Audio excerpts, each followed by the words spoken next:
Lição 5, tá? Para sistematizar a produção de conteúdo, tu tem que entender bem quais são as etapas da produção de conteúdo, quais são as fases. O que, que acontece entre uma ideia de conteúdo a um post publicado. Por que, que isso aqui é importante, tá? Porque uma objeção muito comum que eu vejo entre empresários é, cara, beleza, eu não sei do que falar, eu não sei sobre o que fazer um conteúdo. A tua aqui acabou de me falar, Ramiro, que eu não posso falar sobre a gente. Não posso falar sobre a minha empresa é pioneira em tal coisa. Então, cara, sobre o que eu falo? E aí entram as fases. Sendo que, evidentemente, a primeira fase é a ideação. A gente tem que ter uma boa ideia de conteúdo. Por quê? Porque dos três pilares, o mais importante é o gancho. E aqui, acho que quem trabalha comigo, e eu mandei essa aula aqui para o time de marketing do clube, deve ter algumas pessoas aí online, sabem que eu falo muito o termo gancho validado. As pessoas devem ter me cansado de me ouvir falar gancho validado, gancho validado, gancho validado. O que significa isso? Significa que aquele tema, aquela forma de expor aquele assunto, funcionou para a tua audiência ou para audiências similares, ou seja, teve um resultado bom dentro daquele objetivo que tu tem. Quanto mais difícil for fazer um conteúdo, mais eu tenho que ter certeza que o gancho foi bem escolhido. Porque tem alguns conteúdos que são fáceis de fazer, outros são difíceis. Se eu publicar uma ideia como uma foto única estática no Instagram, é muito fácil de fazer. Eu não preciso procurar a ideia mais validada do mundo. Agora, se eu for fazer um vídeo para o YouTube, tem que fazer um roteiro, eu tenho que parar, ligar a câmera, ficar 20, 30 minutos gravando, alguém vai ter que editar, vai ter que upar na plataforma, vai ter que configurar. A IA ajuda em várias dessas etapas, mas, porra, dá um trabalho. Então eu não vou fazer um conteúdo sem ter uma ideia muito validada, uma ideia muito forte.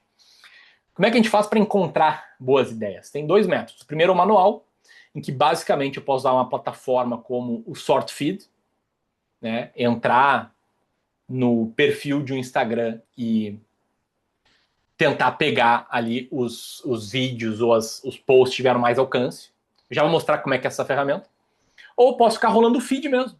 Posso ficar ali rolando o feed do Instagram, do YouTube, procurando um conteúdo legal. Se o conteúdo for legal, eu vejo quantos comentários ele tem, quantos likes ele tem, quantos envios ele tem.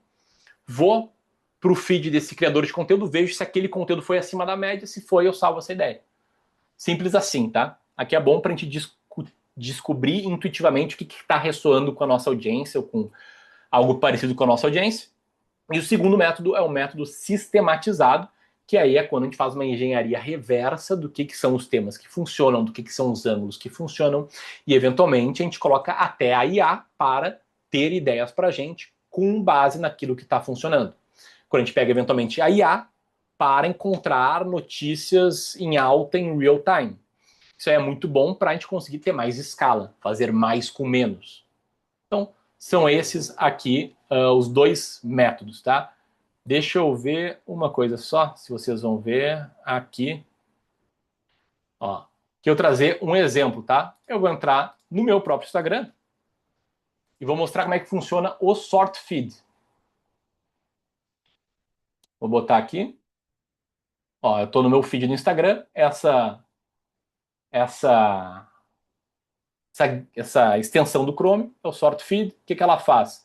Ordena os últimos X posts pela métrica que eu quiser. Então, vou botar, sei lá, para o comentário. Eventualmente, pegar os conteúdos que geraram mais comentário. Ela vai lá, vai organizar o feed por ordem de conteúdos que geraram mais comentários. Conteúdo que gerou bastante comentário, gerou bastante sinal. Pode ser um conteúdo bom para social selling, por exemplo. Ou se eu fiz alguma chamada do tipo comenta XPTO para receber um e-book, pode ser um sinal de que pô, aquele conteúdo performou bem, tem muita gente comentando em cima dele. Ó, e aí o que, que a gente tem? A gente tem aqui conteúdo de alcance maior, não sei se tem muita chamada para ação.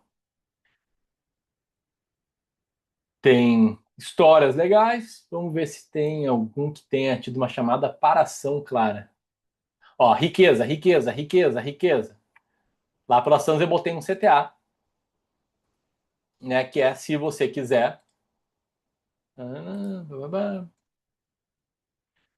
Ó, a partir da Masterclass, a maior transferência de riqueza da década, dia 18 de março, 19 horas, comenta a riqueza. Um monte de gente comentou. E aí, esse é um sinal de que esse conteúdo aqui ressoou bem para gerar leads. Então, isso aqui é só um, um exemplo aqui, né, desse método manual. Poderia ficar rolando o feed, procurando conteúdos interessantes, salvar aqueles que funcionaram melhor e entender o que estava por trás deles e fazer mais conteúdos assim. Então, nesse caso aqui, a ideia é entender o que estava nesse gancho, como é que foi essa narrativa que fez isso funcionar tão bem e gerar tantas pessoas ali querendo participar desse próximo passo. Bom, basicamente tem esses dois métodos, depois eu vou mostrar melhor também ambos, tá? Quando a gente entrar na parte prática. Mas o grande ponto aqui é sobre ter boas ideias, e ter boas ideias, para mim, é a base do que é o marketing de resultado. Eu gosto muito sempre de botar dos dois lados, né? O marketing mal feito, marketing de esperança, para o marketing de resultados. Marketing mal feito é o cara que faz conteúdo sobre qualquer coisa, liga a câmera e começa a falar, joga conteúdo no ar e torce para dar certo. O cara que espera estar inspirado para fazer um conteúdo. E já o marketing de resultado é o cara que vai atrás de temas validados, ganchos fortes, que funcionaram, que ressoam com a persona, que vai pensar em como chamar atenção antes de qualquer coisa e que vai coletar os dados, coletar o que a audiência ressoou para repetir mais daquilo que funciona. Então, ainda sobre essa fase de ideias, tá? 5 passos bem bons para rapidamente ter uma boa ideia e direcioná-la para ela virar um bom conteúdo. Primeiro é pesquisar, de fato. Rolar o feed, buscar no search do YouTube por temas do nicho, entrar em canais do YouTube do teu nicho, olhar os vídeos mais vistos, enfim, fuçar. Né? Fuçar procurando bons conteúdos. Conteúdos outliers, aqueles que têm uma performance maior do que a média. E em especial em perfis menores.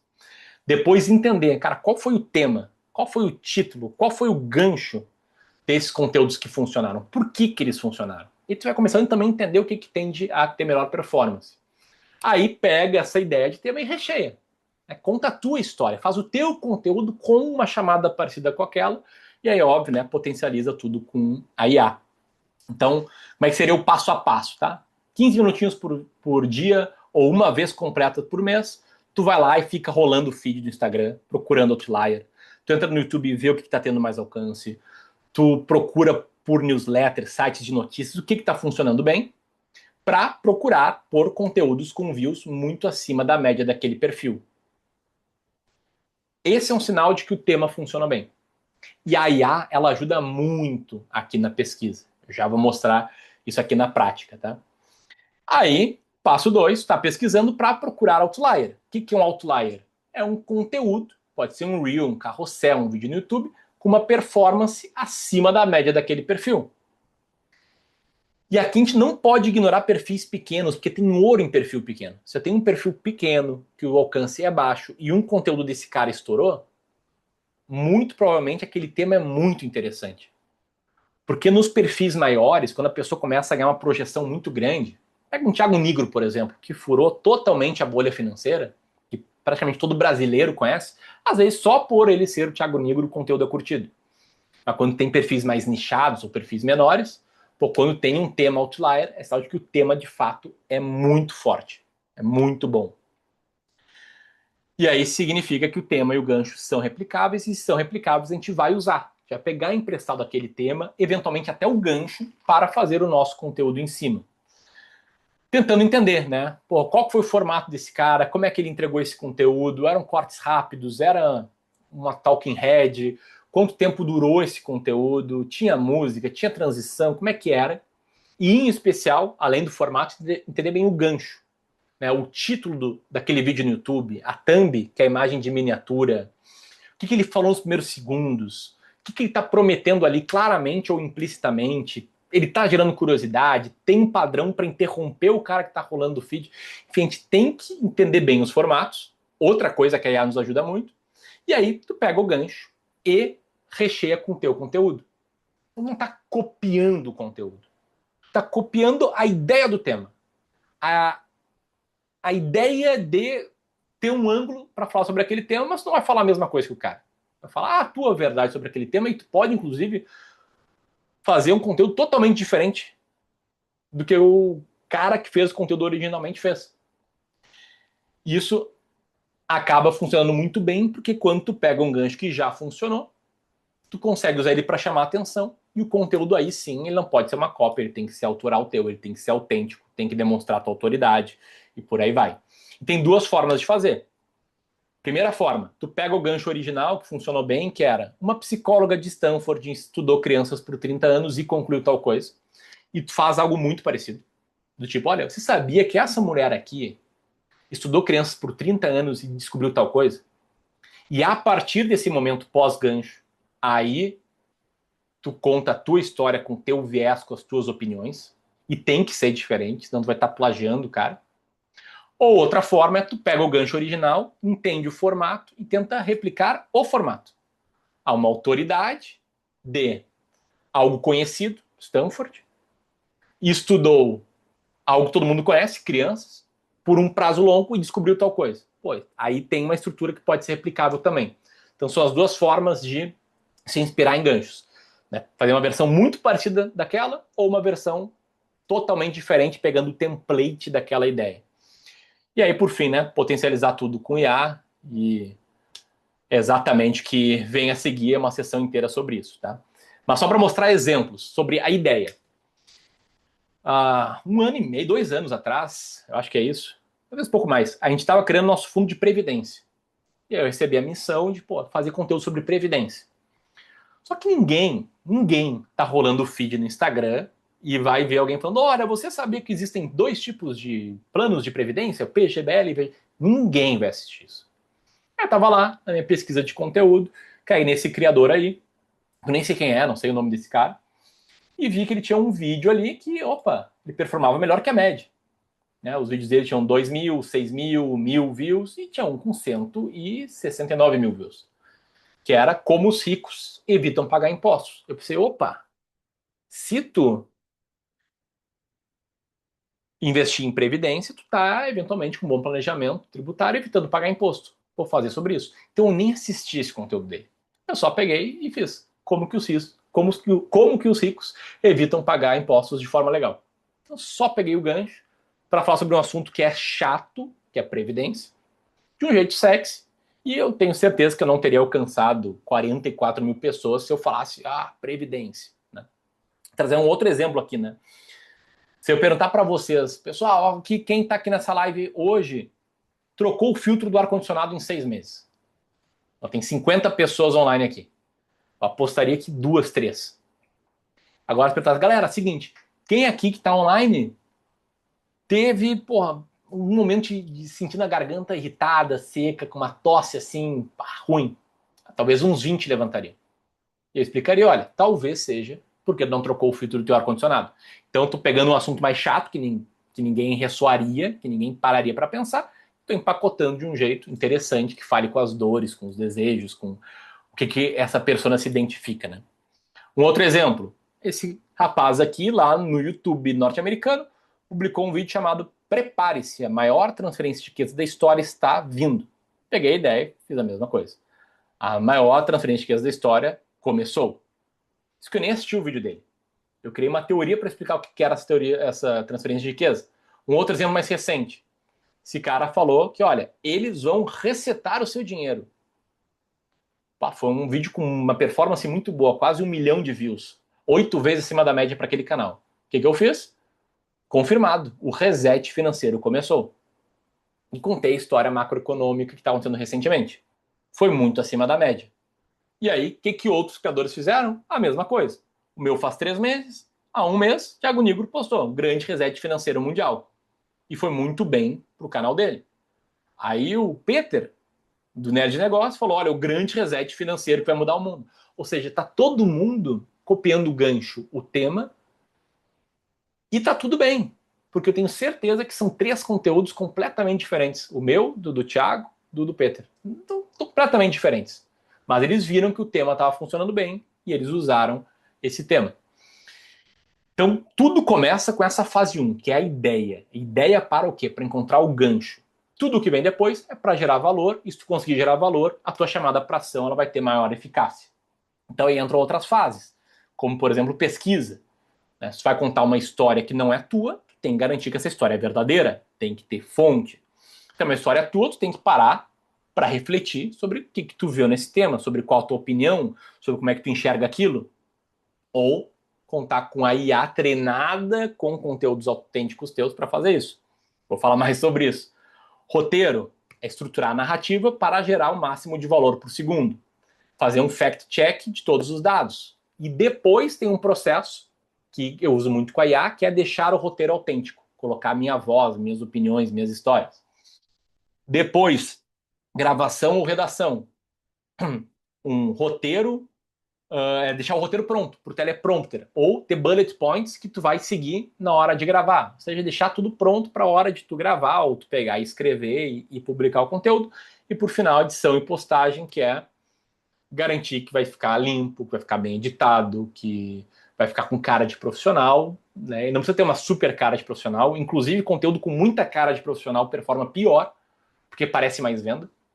Mas, enfim, garantir que vai ficar bem feito. E a IA ajuda em todas essas 5 fases aqui. Esse aqui é só um exemplo, tá? Da IA fazendo um fact-check sobre uma história que eu queria contar, dando check em várias coisas e algumas, né, dizendo que, olha, não é bem assim. E tá aqui a fonte. Fonte é essa que eu vou usar na edição. Vou botar a fonte na edição, vou botar a tela dessas fontes aqui na edição.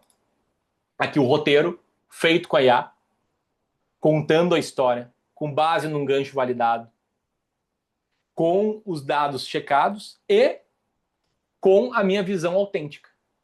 Essa lição aqui é a minha cara. E não fui eu que fiz esse roteiro, foi a IA. Por que é a minha cara? Eu já vou mostrar como que a gente usa a IA para deixar o conteúdo extremamente autêntico, com as histórias pessoais tuas. A história aqui é verdadeira. O exercício que eu fiz em 2019, o fato de 2022 eu ter batido quase todos os objetivos que eu tinha listado naquele exercício, ter ficado arrepiado. Tudo isso aqui é verdade. Se esse vídeo fez sentido e tu é dono de um negócio que fatura de 1 milhão a 50 milhões por ano, mas não está crescendo na velocidade que tu gostaria, presta muita atenção nesses próximos 30 segundos. Meu nome é Ramiro e eu sou cofundador do Clube do Valor. Eu basicamente compilei os últimos 10 anos da minha operação no método que levou o meu negócio a passar dos 200 milhões de faturamento e que já destravou o crescimento de dezenas de empresários que estavam travados, igual tu pode estar hoje, crescendo menos do que gostaria. E eu quero te dar a possibilidade de a gente fazer um diagnóstico de escala gratuito. A gente abre a parte de marketing e vendas da tua operação, encontra o gargalo que pode estar segurando teu crescimento e traz ideias de como tu pode superar esse gargalo. 1 para 1, online. Vagas limitadas, porque precisa de pessoas boas para entregar esse diagnóstico. Às vezes sou inclusive eu que entrego. E tu pode solicitar uma vaga, fazer uma aplicação para uma vaga, preenchendo o diagnóstico que vai estar aqui no primeiro link na descrição.